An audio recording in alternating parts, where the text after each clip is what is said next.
gaaw ma dugg nit mais qualité yu ma gis si moom moo tax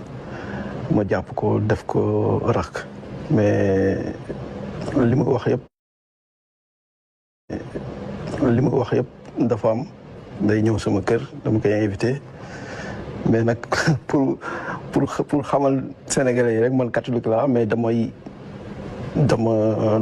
am famille boo xamante ne ñun suñu famille catholique ak musulman yi doon xame sama yaay jullit la sama papa catholique la sama nijaay ñëpp ay sama tante yi ñëpp ay jullit yi daal ñoo ëpp quoi donc chaque fête dañ koy fêté muy Noël Tabaski Korité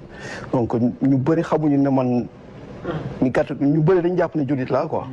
waaw mais peut-être un jour dinaa tuub on sait jamais parce que si man la bokk yaa des problèmes de loolu moom si man la bokk xam naa un jour dina ñëw moom waaw bu ma tuubee bu mu bett kenn quoi mais daal mu nekk booy boo xamante ne maa ngi koy ñaanal si carrière journaliste bu mu dugg yàlla defal ko si jàmm mu nekk parmi les meilleurs journalistes comme sama grand bi nu mu ko nekkee